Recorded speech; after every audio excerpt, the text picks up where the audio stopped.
In the YouTube algorithm, the people are represented by three separate yet equally important groups: the one that creates, the one that views, and the one that just can't help but react. Under Title 17, I am a member of an elite squad, also known as the Special Viewers Unit. These are the stories. Today I have for you guys a grocery haul that's done completely online. I'm waiting for part 2 to come. We ordered from 2 different places. Some places had some things on sale, another place had other things on sale. So we just ordered from both. But this is just a weekly grocery shop. Everything from this haul was 25 kg. I'll put the prices here in conversion, US and Canada. I'm just going to show you what I got here and put the stuff away at the same time. That was my dish from lunch. I need to start like doing everything before I go do a video, but whatever. I have a extra long grain basmati rice, which is the rice we most typically eat here. This is 2 kg. I think it was like 1 kg and 500 fills or something like that. So we have 2 kg of basmati rice. I'm completely out of rice. I'm proud of myself. I pretty much used all of the groceries. There was no wastage. There was no waste. I don't know if wastage is a word, but anyway. So that's the rice. I put my rice down there. We have 2 cases of orange juice. These are orange juice boxes and they're really cheap as well. So we always get these. Sola really loves these. Like, you put them a little bit in the freezer and it's really yummy. I'll tend to those later. I hate putting away the drinks. You open them? No, I'm okay, babe. I'm just doing a video. I think I got it. The dish was bothering me, so I washed it. Do you guys like your dishes dry on the dry rack, or do you dry them? I never dry my dishes. They're like, of course. All right, so we also have some pepperoni. This is beef pepperoni. There's no pork products here. We have some chicken mortadella for sandwiches. Well, they only give you 3 strawberry Greek yogurts. Do you guys like organizing your fridge? I don't. Actually, I don't mind. I like when it's organized. All right, the yogurt's here in the door. Grab a water, because this is a workout for me. Yeah, I know. All right, sour cream, fresh yogurt, huge tub. It was like $1.50. Okay, we have some mozzarella cheese, 500 grams of that. We have some butter, 4 packs. I think it's unsalted butter, frozen. 4 chicken sausages, cheddar cheese, 2 things of Philadelphia. I'm gonna be making a no-bake cheesecake with you guys. So, some cilantro. Oh, that smells nice. Let me put this stuff away. I got too many things in my hands, but I'll risk it. So I don't have to make 2 trips. Beside Harry's salad things, cheese can go here. Oh, sausages, cilantro, yogurt, sour cream. I'm gonna put this, yeah, that fits nicely here. And this, I put my dairy on the top shelf with the eggs usually. Okay, last bag. My cat will love. I tear off the handles and she goes to town with the bags. Okay, now the drinks, I think. Oh, some icing sugar, garlic paste, brown sugar, vanilla. I'm gonna be baking, can you tell? Baking powder, that's so tiny. Lotus, because instead of graham cracker bottom, it's gonna be Lotus biscuits. Have you ever had those? Pizza sauce, black olives, beef bouillon, and Worcestershire sauce. I love this stuff. When I'm cooking like anything, meatloaf, shepherd's pie, beef stew, Worcester sauce, even in bolognese it's really nice. Anything with beef. Some apple juice, some cream, some grape juice, no preservatives, red grape juice, grapefruit, and a few cranberry juices because these are my favorite. I love them. Cranberry juice is my favorite, and lemonade. So that's part 1 of the grocery haul. I'm gonna finish putting these things away, and when part 2 comes, which has most of the produce, I'll show you guys part 2 whenever it gets here. All right, so thanks for watching this with me. See ya. So I had a nap in between both groceries. I just took my asthma medication. How much was this one? So I'm gonna start with the frozen stuff here. I have some chicken livers. Those for Stella. Some chicken breast, some frozen strawberries, some random water, and some lightly seasoned potato wedges. I'm gonna put some of the carton stuff in a bag. Then we have some aloo tikki, which is like an Indian potato dish. Some more frozen corn, some frozen whitefish. Got more frozen than I thought.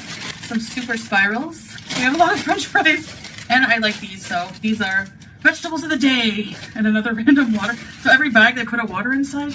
Okay, well thank you. All right, I'm gonna put this away. Yalla. Oh, this looks nice. We also have some ground meat, ground beef. All right, eggs. This is like less than $1, 75 cents or something. These were on sale as well. Very cheap. And I like these drinks, but Capri Sun, strawberry, 1 strawberry, and 1 orange. I don't really like these, but still I like some. This is a pizza, cheese and za'atar puff, and another pizza. Some marshmallow candy, some Reese's, some 3-in-1. This brand I've never tried, but it's supposed to be like Nescafe. Oh my gosh.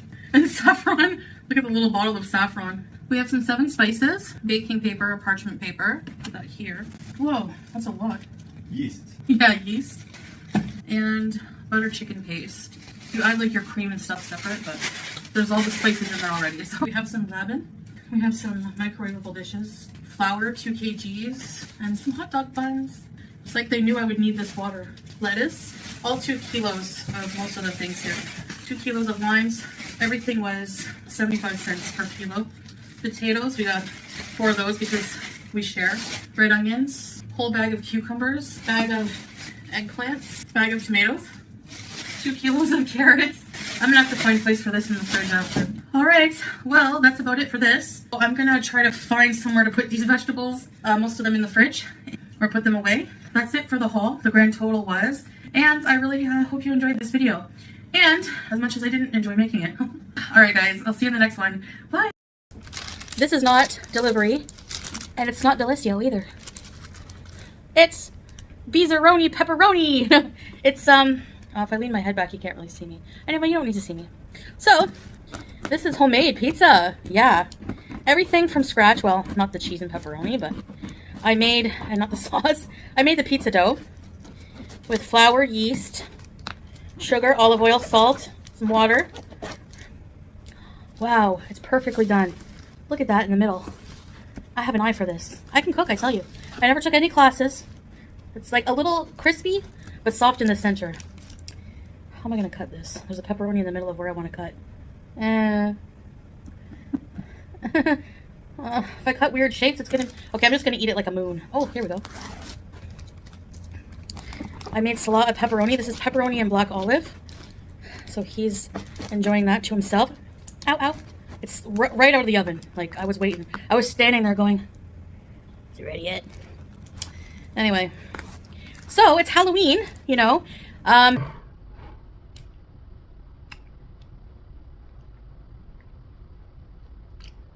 My step-grandmother would give me so much crap for licking the knife. I'm an adult now, and I can do what I want. Ah!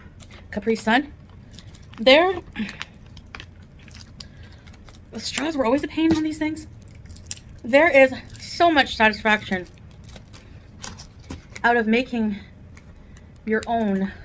I need to chug water. Water's for chugging, juices for sipping. That's my new rule. Otherwise, I just go through too much juice. I never got these as a kid. I wasn't that lucky. My mom gave me papaya juice.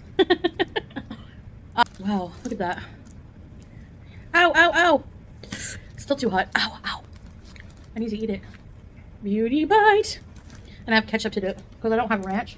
And well, the pizza sauce is yummy.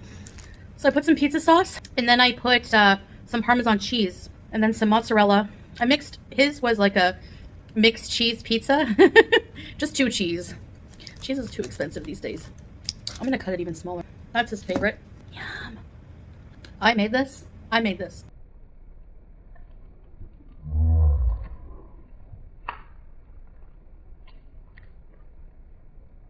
When you make your pizza, you can control the toppings. I was really tired. Like, if I go down for a nap and I get up, I'm like a bear out of hibernation.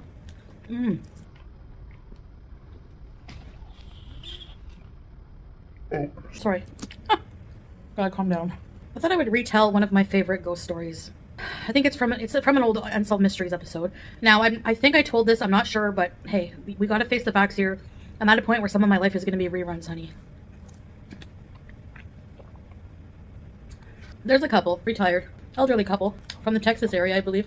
I gotta make some bread. Now that I have flour, yeast, the husband is Jim, and I don't know what the wife's name is. So they started noticing some strange goings on in their home. For me, I mean, they just lived in a normal suburban house. You know, looked like it was pretty modern. Kind of a bungalow ranch kind of home. For some reason, that makes it creepier.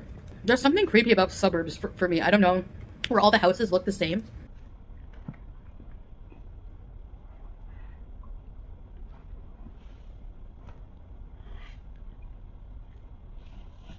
That's creepier to me than like an old beat down Victorian home. One night, we'll say Betty.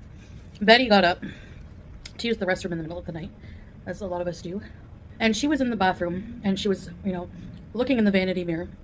And she saw in the reflection pass by her the figure of a man swinging his arm. I don't know why this detail always gets me, but I don't know if these people are just full of it or if I believe them. I don't know. I'm just telling what they said. But you know how they say the more detail you use, the more it's BS? Because I'm sure when it comes to ghost sightings, there are people who really have seen things and experienced things, but there's some people that just want attention.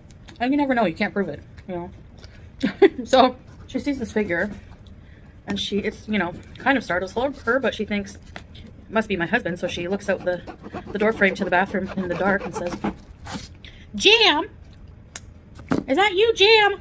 And that's pretty accurate. That's how she says it. Oh, friggin' I bit my cheek. That makes me so angry. I don't know. Feel bad for me. Okay. Anyway, so she gets no answer from Jim because Jim's in La La Land, dreaming of who knows what. Anyway, she just thinks, well, maybe I'm half dreaming or something weird. It's been a while since I've seen this episode or told the story, so if I get anything wrong or embellish, it's not my fault. So then other weird things start happening. She tells Jim about it, and Jim is probably like, "Oh yeah, crazy woman," until things start happening to him.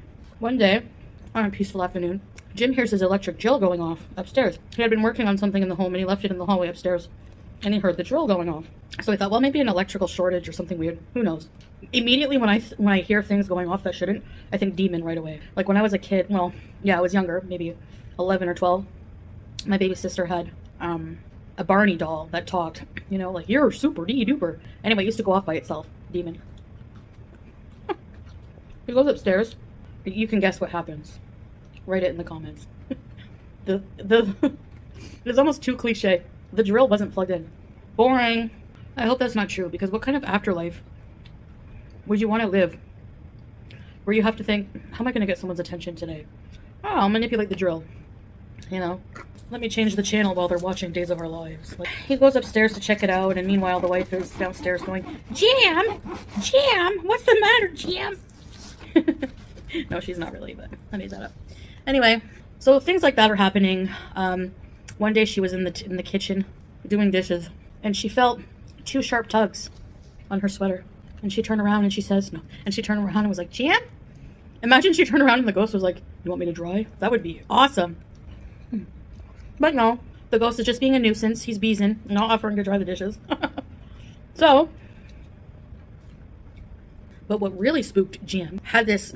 They started using this system where if she was upstairs in bed, they had this call. Poor Jim. She had a call bell. Betty had a call bell for Jim if she needed something from downstairs. Why am I laughing? That's totally a lie. Not in 20 years. I'm kidding. Anyway, they had a call bell. Pizza sauce mouth. And one day Betty was having a nap. And Jim was downstairs reading Sports Illustrated or whatever. And the bell goes off. And he yells to his wife, "Betty, is that you?" Silence. All that you could hear is the hum of the refrigerator. So he sits back down, goes back to looking at Tyra Banks, and then the bell goes off again. This time, he said, he got the biggest chill. All the hair was standing on end. Thank you, baby, for the super tasty pizza. It's better than Pizza Hut. Really? I swear to God, Lola. You love it? Yeah, I love it. Everything I've been cooking, Salah's been loving, and that gives me a high. I love it. Motivation, right? Yeah, it makes me proud that I do something. And I love to, make you happy, with good food, too. I'm proud of you, baby. Thank you, babe. Aw. I feel like crying because, I don't know. He's always like that. I'm not used to having a partner who... I'm not saying every part of my life was crap, but in this way, so encouraging and motivating and so into what I'm doing, And it makes me happy because I'm proud of myself. This is, a lot of people cook every day, but, I used to order out twice a day. And now I was like, I want pizza. Should I order pizza? No, I got my butt out of bed, even though I really was tired and didn't feel well. And I started the dough, cleaned up while I'm going, and because that's the most tedious part of cooking, is the cleanup.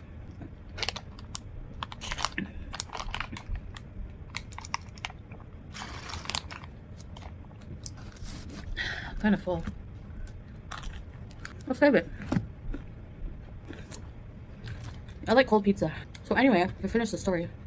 That bread. Actually, Pizza Hut makes me feel they use a lot of oil in their dough. I remember I knew somebody who used to work there, And they used to take the pan and just pour a whole bunch of oil. And who knows what kind of oil. I used a little bit of olive oil on the parchment paper. I don't have a baking sheet, so I just cooked this on the this. I'm really proud of myself. I found the idea of making dough so daunting. But if you go back, what now, hundreds of years? People still make their own bread. But I mean, people used to make their own bread or you didn't get any. You know, that's why they say the best thing since sliced bread. Well, no, I disagree. Sliced bread doesn't taste as good as homemade. Not in a million years. So from now on, I'm going to try to make some dough if I make, you know, I bought some hot dog buns, but hamburgers, buns for stew, whatever. Anyway, by the way, I made a beef stew for Salah, and we had that for lunch yesterday. I didn't feel like filming cooking, guys. I didn't feel like filming this either, cooking this, because honestly, I just like to enjoy just putting something on, listening while I'm cooking, and not wearing full hijab and abaya and everything. So, but I will cook still for you guys. Don't worry, we have a good week coming up. Anyway, so yeah, so he said he got chills. He went upstairs, and his wife was asleep. Another thing they would report hearing both of them when they were in bed is they had a little dish, excuse me, that had dimes in it, and they would hear the dimes, somebody playing in the dimes and dropping the dimes. Maybe he wanted to borrow a few cents, whatever. I'm very glad I did this. Yeah, I'm enjoying cooking because honestly, I'm not kidding you, the quality of the food I make is actually a lot better than a lot of restaurants. My beef stew was so good. It was so good. Anyway, enough bantering. I could talk forever. I'm very chatty. You know, I feel good. You know, I feel good about doing something. Oh, I really bit my cheek hard there. Took a chunk out of it. Oh, I appreciate you watching this. So that's my ghost story. I like that. I like that episode. Honestly, it kind of just makes me laugh the way they interact and jam. Have you ever experienced something you couldn't explain? This is the chilling question that Jim and Kay Tatum had to confront when they built their dream retirement home in a peaceful suburb near Atlanta, Georgia. The Tatum house, now a symbol of unexplained phenomena, was once a beacon of tranquility and stability. The Tatums, Jim, a career Army officer, and Kay, an accountant, were as grounded as they come. But just 5 months into their peaceful retirement, their lives took an eerie turn. It all started one fateful night in January of 1986, when Kay, unable to sleep, decided to leave their bedroom. In the dimly lit hallway, she saw a man briskly walking past the bathroom door. At first, she thought it was Jim, but on finding him in bed, her mind raced to the possibility of a burglar. A thorough search of the house yielded no signs of an intruder, leaving Jim to dismiss the incident as Kay's imagination. But Kay couldn't shake off the feeling that it wasn't a living person she had seen. A couple of months of calm ensued, only to be shattered by the inexplicable functioning of an unplugged drill. Alone upstairs, Kay heard the unmistakable sound of the drill from outside her bedroom. On investigating, she found the hallway empty and the drill ice cold. These incidents, coupled with the mysterious sound of coins falling in a bowl and sharp tugs on her blouse when no one was nearby, led her to the conclusion that their house was not as it seemed. Even the ever-skeptical Jim had his share of the inexplicable when he heard Kay's bell ring on multiple occasions, only to find her sound asleep each time. Their attempt to outwit the entity with a coded bell ring backfired when the bell rang 3 times, the agreed-upon code, even though Kay was sound asleep. This sent a shiver down Jim's spine, leading him to discard the bell. The Tatum house, once their sanctuary, had become a place of fear and confusion. The decision to abandon their dream home was a difficult one, but the Tatums felt they had no choice. In the end, the Tatum house remains a mystery, its secrets kept by the entity that claimed it as its own. It raises the question, are we truly alone, or are there forces out there beyond our understanding?